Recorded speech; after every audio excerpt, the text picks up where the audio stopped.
Yaxshi o'zingizlar? Aha. Xayrli kun. Hurmatli do'stlar, arkadaşlar.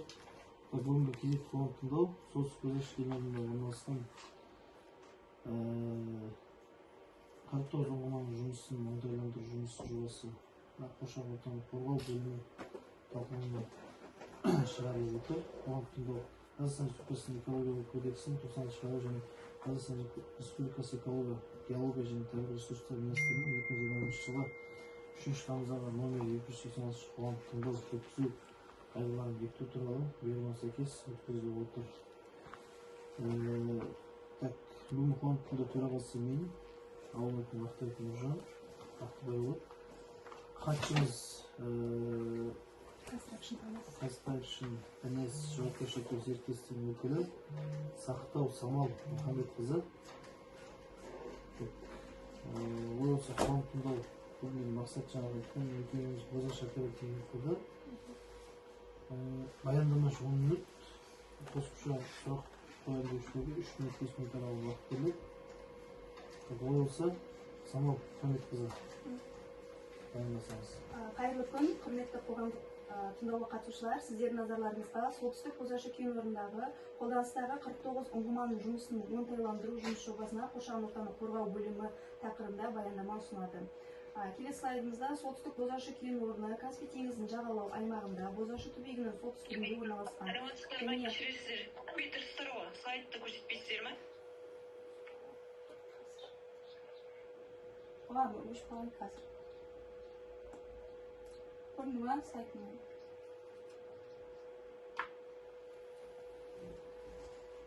Ақтау қаласынан солтүстікке қарай 245 шақырым жерде орналасқан. Әкімшілік жағынан кен орны Қазақстан Республикасы Маңғыстау облысы Түпқараған ауданының құрамына кіреді. Құрылыс түрі жаңғырту болып табылады және де құрылыс ұзақтығы 4 айды құрайды. Келесі слайдымызда жұмыс өндіру кен орнынан қолданыстағы ұңғымаларының шекарасында қарастырылған. Қолданыстағы аумақ жоспарланған, жобалатын объектілерге арналған аумақты қосымша жоспарлау жобада көзделмеген. Жобада қарастырылған ұңғымаларды электр жетекті брандалы сорғымен және тербелетін станокпен жабдықтау нұсқалары бірдей.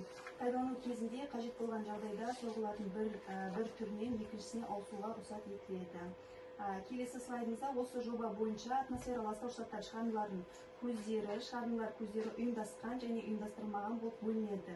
Ластауыш заттар шығарындылардың ұйымдастырылған көздері арнайы салынған құрылғылар арқылы шығарындылар шығарылады, яғни түтін құбыры сияқты. Ластауыш заттар шығарындылардың ұйымдастырылмаған көздері бағытталмаған газ ағыны түрінде шығарындылар.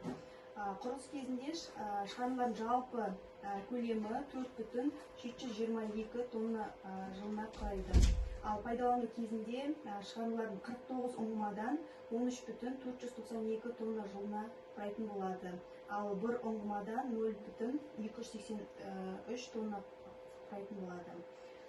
Келесі слайдымызда суды тұтыну және су бұру көлемі. Жұмысшылар саны 20 адамды құрайды. Құрылыс кезеңі 4 ай.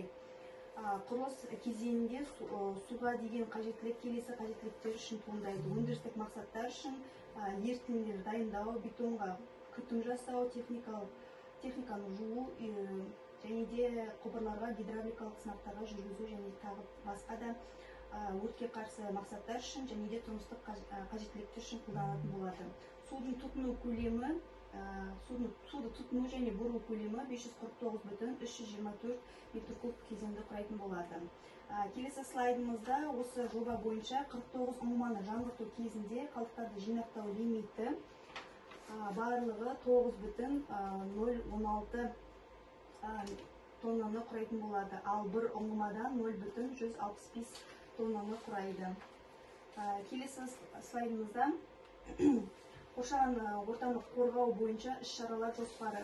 Қазақстан Республикасының экология және табиғи ресурстар министрінің 2021 жылғы 9 тамыздағы номер 319 бұйрығымен бекітілген экология рұқсаттарды беру, қоршаған ортаға әсер ету туралы декларациясын ұсыну ережелерінің, сонымен қатар әсерге экологиялық рұқсат бланкілерінің сандары мен оларды толтыру тәртібін 16 қосымшасына сәйкес операторлар бірінші және екінші санаттағы нысандар әсер етуге экологиялық рұқсат алу өтініш немесе осындай рұқсат өзгерістер енгізуге өтініш беру кезеңінде осы нормативтерді сақтау мүмкін болмаған кезде эмиссиялар нормативтеріне қол жеткізу жөніндегі іс-шаралар ұсынылады.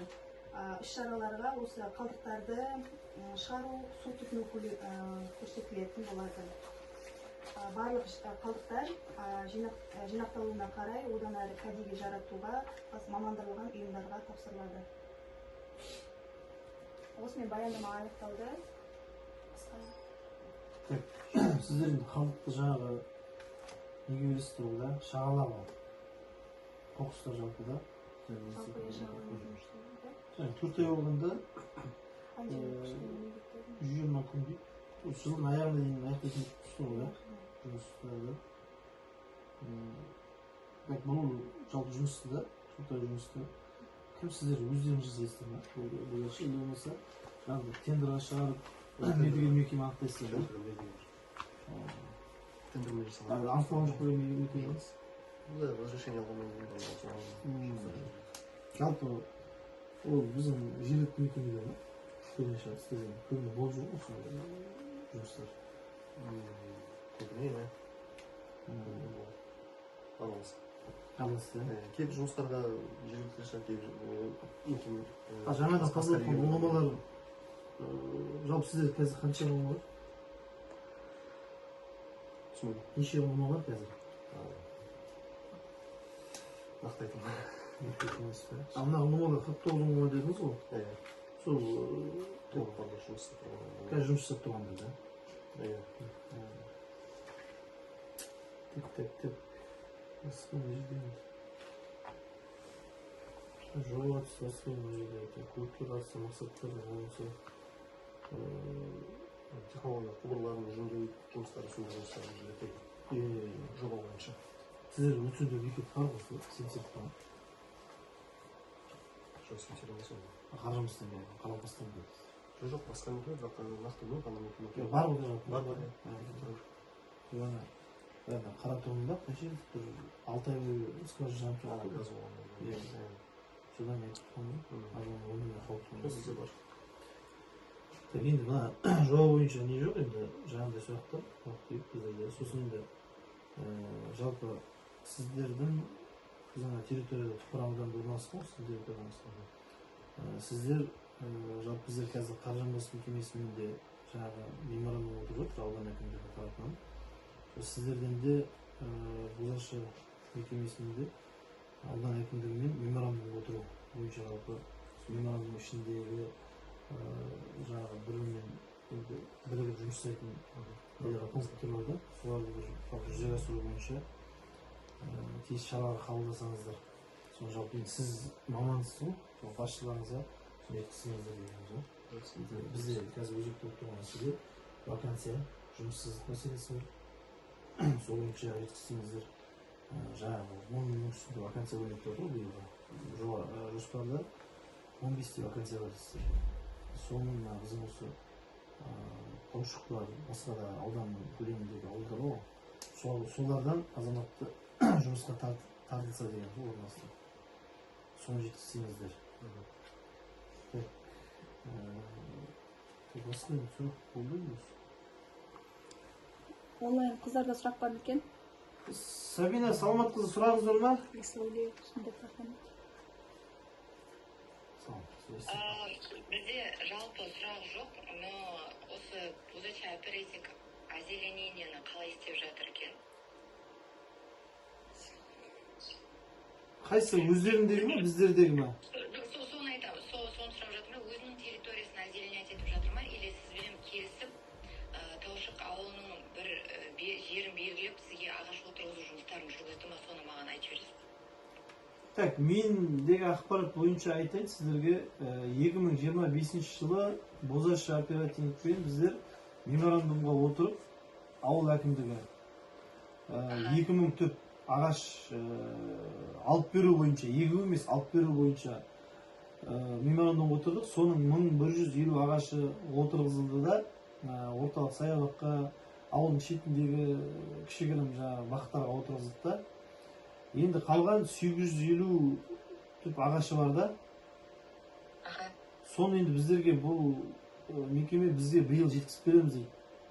Таушық ауылына. Оны баға күтіп ұстауы кімде? Күтіп ұстау енді әкімдікке қалып тұр да. Енді соны біз жалпы енді бүгін хат жіберетшіміз ол мекемеге. Жалпы алдағы уақытта соны күтіп ұстауға жалпы осы енді ауылдың жаңа айтқан озеленесіне бір кішкене көңіл бөлу керек деп есептеймін да. Себебі экологиялық енді вопростар бар ғой бізде де. Жаңа карьердің вопросы бар деген сияқты, шаңыту деген сияқты. Ауылдың дамуына жалпы үлес қосамыз деп отыр ғой бұл мекемелер.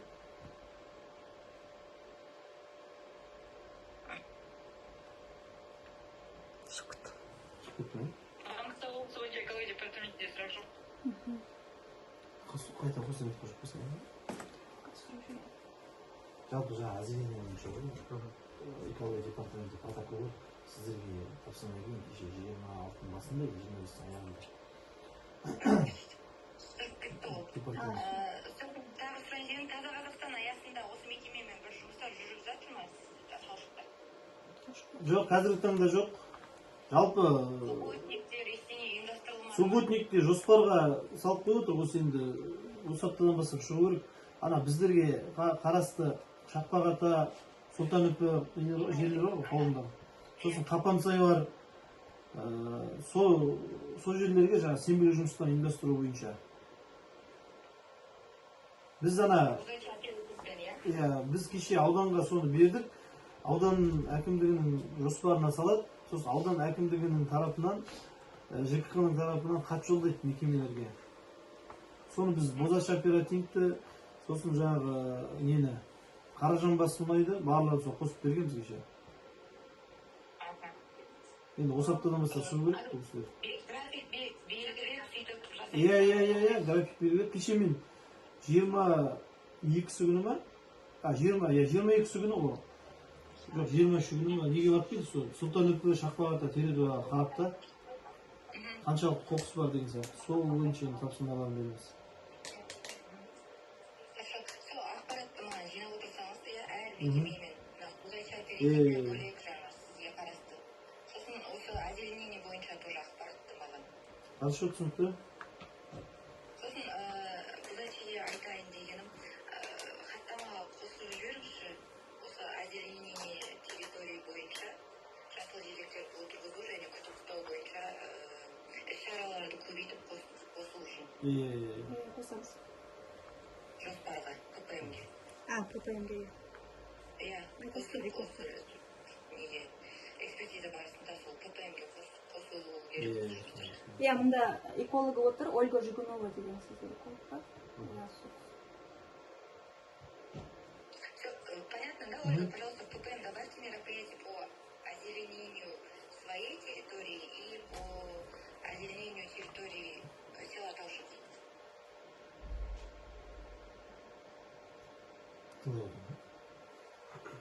Сіз протокол жасасыз. Жоқ, во время экспертизы департаментке салады ғой, сол кезде КПМ бар, Соны ескертіп айтадым оларға. Естімей қойдым. Все хорошо, менде басқа сұрақ жоқ, департаментке тапқан. Департамент сұрақ жоқ деді. жарайды онда. Бүгінгі жиналысымыз онда. Жабық